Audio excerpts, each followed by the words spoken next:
Hello बच्चों, अगर आपका भी इस बार बोर्ड का पेपर है तो आपको पता ही है कि ये क्वेश्चन पूछा जाता है संदर्भ सहित व्याख्या करने के लिए। और ये कितना इम्पोर्टेंट है यह बताने की ज़रूरत नहीं है। संदर्भ सहित व्याख्या जो होता है वो पेपर में पूछता ही पूछता है। ठीक है, हमारे पास यह बोर्ड की एक कॉपी है। इसमें हम लोग देखते हैं कि संदर्भ सहित जो व्याख्या होता है वो खंड बी में यहाँ पे लिखा होगा वर्णनात्मक प्रश्न, और यहाँ पर आपको दिख रहा होगा निम्न में से किसी एक गद्यांश पर आधारित सभी प्रश्नों के उत्तर दीजिए। ठीक है, आप लोग सामने दिख रहा होगा।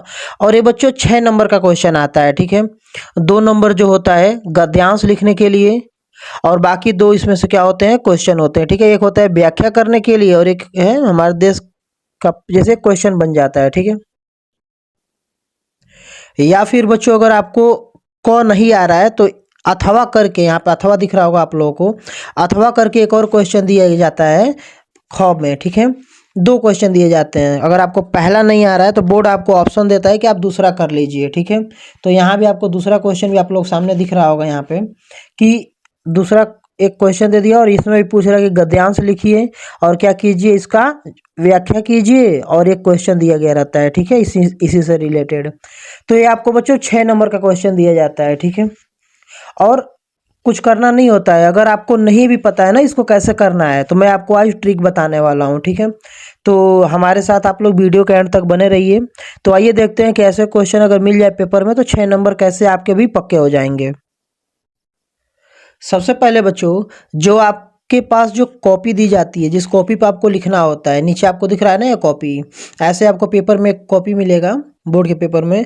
तो इस कॉपी पे सबसे पहले आप लोग क्या करेंगे, इधर दोनों साइड नहीं, सिर्फ एक साइड क्या करेंगे, इधर एक ब्लैक पेन से 2 लाइन खींचेंगे। ठीक है, मैं आपको बताता हूँ कैसे। कुछ बच्चे क्या करते हैं ना, दोनों साइड लाइन खींच देते हैं। जैसे यहाँ पे आप लोग दिख रहा होगा, तो ये ऐसा ही लाइन ना बच्चे इधर भी खींच देते हैं। आपको दोनों साइड नहीं खींचना है। इससे क्या होता है ना कि दोनों साइड लाइन खींचने से क्या होता है कि कॉपी में स्पेस कम हो जाता है, जगह कम हो जाता है। ठीक है, तो एक साइड इनफ है। फिर आप लोग क्या करेंगे, ऊपर क्वेश्चन नंबर यानी प्रश्नोत्तर संख्या डालेंगे। सबसे पहले देखते हैं प्रश्नोत्तर संख्या कितना था इसका। तो यहाँ पर आप लोग को दिख रहा होगा खंड बी में यह कौन सा है, खंड बी है, और यह वर्णनात्मक प्रश्न है। ठीक है, और 21 का क है। अगर क लिखना है तो क को, ख लिखना है तो ख को, वैसे आप लोग लिख देंगे। ठीक है, कैसे लिखेंगे देखते हैं। देखो बच्चों, आना नहीं आना वो अलग की चीज़ है। लिखने में सबसे मतलब कलाकारी होना चाहिए। अगर आप लोग लिखने का तरीका नहीं पता है ना तो आते हुए भी आप लोग लिख के चले आओगे गलत तो फिर नंबर नहीं मिलेगा। ठीक है, तो लिखने का तरीका सीखो पहले। तो यहाँ पे बच्चों आप लोगों को दिख रहा होगा खंड ब वर्णनात्मक प्रश्न, प्रश्नोत्तर संख्या 21 का क। ठीक है, अगर आप लोगों को क करना है तो क लिखेंगे, ख करना है तो ख लिखेंगे। ठीक है, तो पहले आप लोग देख लो कैसे हेडिंग लिखना है। ठीक है ना, ऐसे लिखोगे ना एग्जामिनर एक नंबर नहीं काटेगा बच्चों। और गलत भी हो जाए ना तो गोजना नहीं है, गोजना नहीं है, काट पीट नहीं करना है। ठीक है, और हेडिंग को हमेशा ऐसे ही साफ और स्वच्छ लिखना है ब्लैक पेन से। ठीक है, फिर आपको क्या करना है कि जो भी आपको गद्य दिया गया होता है, गद्यांश दिया गया होता है, जैसे यहाँ पे आप लोग को दिख रहा होगा, तो क्या करेंगे, इसके आगे का थोड़ा सा, जैसे दूसरी बात जो स्टार्टिंग हो रही ना वहाँ से दूसरी बात, और फिर लास्ट का डैश करके लास्ट का, इसको लिखना होता है। मैं बता रहा हूँ कैसे।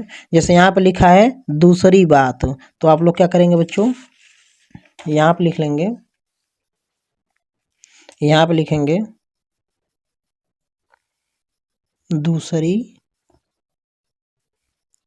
बात, और ऐसे थोड़ा डैश डैश करके ना आप लोग, जैसे इससे पता चलता है कि हाँ कौन सा क्वेश्चन नंबर, आप लोग कौन सा क्वेश्चन लिख रहे हो, कौन सा गद्य का। ठीक है, ऐसे थोड़ा दिखाना पड़ता है एग्जामिनर को। वैसे तो आप लोग 21 का क लिख दिए हो। तो लास्ट में क्या था बच्चों, चेतना का सहारा लिया था, तो आप लोग खाली लिख देना यहाँ पे सहारा लिया था, सहारा लिया था। देख रहे हो ऐसे, तो आप लोग ऐसे कर देंगे। ठीक है, हरी बात समझ में, पूरा नहीं लिखना होता है। कुछ बच्चे क्या करते हैं ना पूरा उतारने लगते हैं, आपको पूरा नहीं उतारना है। दिख रहा है ना आपको, तो आपको ऐसे करना है। फिर अब आपको क्या कर रहा है, पहला क्वेश्चन, उपयुक्त गद्यांश का संदर्भ लिखिए। ठीक है, आपको मैं दिखा दे रहा हूँ एक बार क्वेश्चन को। यहाँ पे क्या कर रहा है बच्चों, यहाँ पे दिख रहा होगा, ये क्या बोल रहा है, उपयुक्त गद्यांश का संदर्भ लिखिए। ठीक है, संदर्भ लिखना है, फिर आपको क्या करना है, व्याख्या लिखना है, फिर इस क्वेश्चन का आंसर देना है, ठीक है। तो पहले हम लोग संदर्भ लिखते हैं, आइए देखते हैं कैसे हेडिंग रहेगा और कैसे लिखते हैं। अब बच्चों आप लोग क्या करेंगे, हेडिंग देंगे गद्यांश का संदर्भ, या फिर सिर्फ संदर्भ भी लिख दोगे ना हेडिंग में तो फिर भी हो जाएगा, ठीक है ना। तो यहाँ पर आप लोग लिख देंगे गद्यांश का, हेडिंग करेंगे गद्यांश का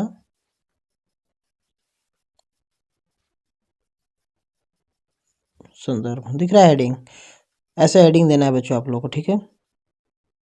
फिर अब आपको क्या करना है, जो भी चीज़ें लिखी होती है ना गद्यांश में उसी को लिखना होता है, लेकिन थोड़े स्मार्ट तरीके से। जैसे आपको थोड़ा स्टार्टिंग में जोड़ना होता है, प्रस्तुत गद्यांश में लेखक ने बताया है कि, इतना सब में करना है बच्चों। ट्रिक यही है कि आपको भले पता हो चाहे न पता हो, लेकिन इतना सब में करना है, ठीक है। तो इसीलिए बोल रहा हूँ कि यही ट्रिक है, भले आपको आए चाहे न आए, आपको क्या करना है, स्टार्टिंग में सभी को लिखना है। प्रस्तुत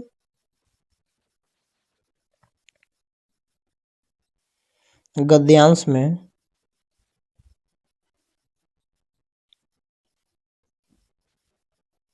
प्रस्तुत गद्यांश में लेखक ने बताया है कि,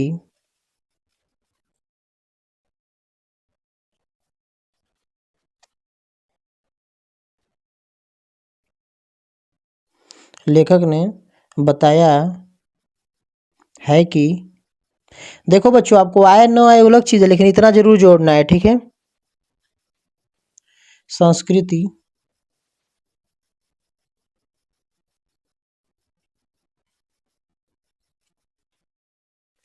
तो यहाँ पे क्या लिखा गया है बच्चों, प्रस्तुत गद्यांश में लेखक ने बताया है कि संस्कृति और सामूहिक चेतना हमारे देश का प्राण है, ठीक है। ऐसे आपको ना थोड़ा बना बना के लिखना है। और मैं कहाँ से लिख रहा हूँ, यह ऐसा नहीं कि याद है आप लोगों को तुम या फिर मुझे याद है, ऐसे याद करके थोड़ी लिखना है, पता नहीं कहाँ से देगा पेपर में। तो आपको क्या करना है, ट्रिक यही है कि जो यहाँ पे पेपर में दिया गया होता है ना क्वेश्चन में कि संस्कृति अथवा सामूहिक चेतना हमारे देश का प्राण है, देखो मैं इसी को लिख रहा हूँ, कुछ अलग से नहीं लिख रहा हूँ, इसी चीज़ को लिखना है। लेकिन ऐसा नहीं कि टोटल हूबहू लिख देना है, थोड़ा सा बदलाव करके लिखना है, थोड़ा बहुत एकदम नाम मात्र का अपने स्टाइल में लिखना है, ठीक है ना, अपने फॉर्मेट में लिखना है। देख रहे हो आप लोग, मैंने क्या लिखा है, मैंने लिखा है प्रस्तुत गद्यांश में लेखक ने बताया है कि संस्कृति और सामूहिक चेतना हमारे देश का प्राण है। तो ये मैं कहाँ से लिख रहा हूँ, मैं इसी से देख के लिख रहा हूँ, ठीक है। यही ट्रिक है बच्चों, आपको कोई भी गद्य देगा ना, कोई भी गद्य हो जाए, तो आप लोगों को इसी में से छांट छांट के लिखना है। बस स्टार्टिंग में इतना जोड़ देना है कि प्रस्तुत गद्यांश में लेखक ने बताया है कि, इतना बस लिखना है, ठीक है। बाकी इसमें का जो है, बाकी मैं पूरा देखो कैसे कॉपी करता हूँ आपको दिखा रहा हूँ, ठीक है, एक एक स्टेप। फिर आपको क्या लिखना है बच्चों आगे, यही नैतिक चेतना नगर ग्राम, मैं लिख के बताता हूँ। फिर मैंने इसमें आगे लिख दिया, यही नैतिक चेतना नगर ग्राम प्रदेश और समाज के सभी वर्गों में व्याप्त है, विविधता के बावजूद एकता ही हमारी पहचान है, ठीक है। देख रहे हो आप लोग, तो सब कुछ मैं क्या कर रहा हूँ, यहीं से कॉपी कर रहा हूँ, ठीक है। देखो यहाँ भी लिखा गया है, सूत्र हमारे नगर और ग्राम हमारे प्रदेश और संप्रदाय हमारे विभिन्न वर्ग और जातियां आपस में बधी हुई है, देख रहे हो। इसी चीज़ को ना थोड़ा अपने स्टाइल में बना के लिख रहा हूँ, थोड़ा अपने फॉर्मेट में। आप लोग भी ऐसे ही करेंगे, थोड़ा सा अपने मतलब अपने व्यवहारिक बोलचाल की भाषा में जैसे बोलते हैं ना, ऐसे प्रयोग करके लिखोगे। जहाँ उनमें और सब तरह की विभिन्नताएं हैं, वहाँ उन सब में भी एकता है, ऐसे देख रहे हो आप लोग। तो ऐसे मैं क्या कर दूंगा, इसको थोड़ा सा बना के लिख दूंगा, इसी चेतना के सहारे स्वतंत्रता आंदोलन की शक्ति मिली, ऐसे थोड़ा बना के लिख दो अपने पास। देखो ये चीज़ नहीं लिखा गया है, लेकिन मैं जोड़ के लिख दूंगा। तो आप लोगों को भी क्या करना है ना, कि देखो पूरा गद्यांश कॉपी नहीं करना है, 3-4 लाइन कॉपी करना है, भाषा को एकदम सरल रखना है, ठीक है, एकदम सिंपल। देखो यहाँ पे मैं क्या किया हूँ कि 2-3 लाइन कॉपी किया हूँ हूबहू, और बाकी जो है ना 1-2 लाइन मैं अपने पास से बना दूंगा। बहुत ज़्यादा भी नहीं लिखना है आपको, 6 नंबर का क्वेश्चन है, 2-2 नंबर हर क्वेश्चन पे, 3 क्वेश्चन है ना, तो गद्यांश पे 2 ही नंबर मिलने वाले हैं। तो आपको थोड़ा कॉपी करना है, थोड़ा अपने स्टाइल में बोलना है, ठीक है, मतलब अपने स्टाइल में लिखना है। आ रही बात समझ में। तो मैंने थोड़ा जोड़ दिया, इसी चेतना चेतना के सहारे स्वतंत्रता आंदोलन को शक्ति मिली, देख रहे हो, थोड़ा सा मैंने बस जोड़ दिया है, देख रहे हो आप लोग, कुछ नहीं करना था। आप लोग क्या करते हो ना, छोड़ के चले आते हो। आप लोग सोचते हो यार गद्यांश दे दिए, इतना भारी चीज़ मेरे को तो नहीं आता है। तो बाबू यही ट्रिक है पेपर में, ठीक है। आप लोग क्या करना, हूबहू कॉपी करना, थोड़ा सा क्या करना, अपने पास से एक दो लाइन जोड़ देना, ठीक है। बस ये संदर्भ रेडी है आपका, गद्यांश का संदर्भ रेडी है, कोई एक भी नंबर नहीं काटेगा आपका एग्जामिनर, ठीक है। 2 ही नंबर का है, तो 2 नंबर के लिए इनफ है। बाकी देखते हैं हम लोग आगे क्या दिया है इसमें क्वेश्चन में। तो यहाँ पे आपको क्वेश्चन दिख रहा था, हमारे देश का प्राण क्या है, ठीक है। हमारे देश का प्राण क्या है, तो आपको इसी में से लिखना है, ठीक है। एक दो लाइन पढ़ोगे ना तो खुद पता चल जाएगा कि हमें हमसे क्या क्वेश्चन कर रहा है, ठीक है। हमारे देश का प्राण क्या है, तो आपको दिख रहा होगा यहाँ पे कि हमारे देश का प्राण क्या है, संस्कृति अथवा सामूहिक चेतना ही हमारे देश का प्राण है। देख रहे हो आप लोग, कितना सिंपल है। एक दो लाइन पढ़ोगे ना तो आंसर मिल जाता है, और एक दो लाइन से भी नहीं मिले तो कितना लाइन दिया है, 1 2 3 4 5 ही लाइन तो है ना। पाँच पाँच लाइन पढ़ के इसी में से एक क्वेश्चन देता है आप लोगों को।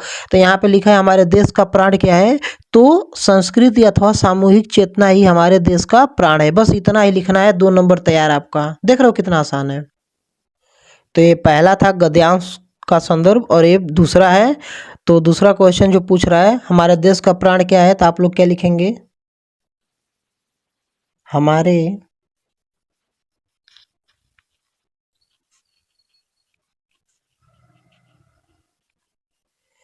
हमारे देश का प्राण क्या है बच्चों, उसकी संस्कृति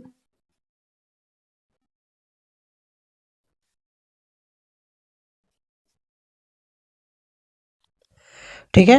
हमारे देश का प्राण उसकी संस्कृति और सामूहिक नैतिक चेतना है। देख रहे हो आप लोग, ये कहाँ से लिखा हूँ, तो इसी में से लिखे हैं, ठीक है। इसी में से क्वेश्चन पूछेगा और इसी में से आंसर, संस्कृति अथवा सामूहिक चेतना ही हमारे देश का प्राण है। ऐसे थोड़ा सा देख रहे हो आप लोग। थर्ड क्वेश्चन क्या कर रहे हैं यहाँ पे, आप लोग ध्यान देंगे कि गद्यांश के रेखांकित अंश की व्याख्या करना है। देख रहे हो आप लोग, जो रेखांकित है ना, नीचे जो अंडरलाइन किया गया है, यहाँ से की संस्कृति अथवा यहाँ से लेके और यहाँ तक विभिन्नताएं हैं, वहाँ उन सब में एकता है। इतना ही बात को आप लोग, एक दो लाइन इसमें और ये आधा आधा लाइन इसमें, जितने भी अंडरलाइन है ना, इसको क्या करना है आपको, दिया है गद्यांश के रेखांकित अंश की व्याख्या करना है, ठीक है। तो आइए हम लोग लिखते हैं इसको। तो यहाँ पे बच्चों आप लोग को हेडिंग लिख देना है, रेखांकित अंश की व्याख्या, ठीक है। ऐसे आपको लिख देना है, क्योंकि क्वेश्चन में यही बोल रहा था कि गद्यांश के रेखांकित अंश की व्याख्या कीजिए। तो जो क्वेश्चन में होता है ना, उसी को हेडिंग बनाना चाहिए, इससे एग्जामिनर खुश हो जाता है देख के, ठीक है। तो अब आपको क्या लिखना है ना, कि रेखांकित अंश में क्या करना है आपको। देखो, मैं एक ही टिप दूंगा कि आपको हर व्याख्या के स्टार्टिंग में लिखना है कि इस पंक्ति का आशय यह है कि, आपको हर कोई भी क्वेश्चन दे उससे मतलब नहीं है, कोई भी गद्यांश दे, लेकिन आपको इस बात को जोड़ना ही है, इस पंक्ति का आशय यह है कि, इसको जरूर लिखना है, ठीक है। मैं लिख के बताता हूँ, इस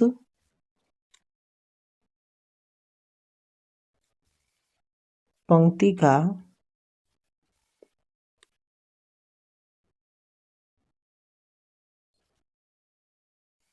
आशय, देख रहे हो बच्चों, इतना तो आपको जोड़ना ही जोड़ना है, ठीक है। इतना भले कुछ भी लिखा हो गद्यांश में, कुछ भी लिखा हो, आपको उससे मतलब नहीं, आपको इतना बात लिखना ही लिखना है, ठीक है। कि इस पंक्ति का आशय यह है कि, देख रहे हो टिप, यही सब टिप काम में आएगा, ठीक है, पेपर में। तो आगे आप लोग क्या लिख देंगे, आगे जो दिया था वो लिख देना, उसमें से पढ़ पढ़ के कि भारत में अनेक धर्म जातियाँ,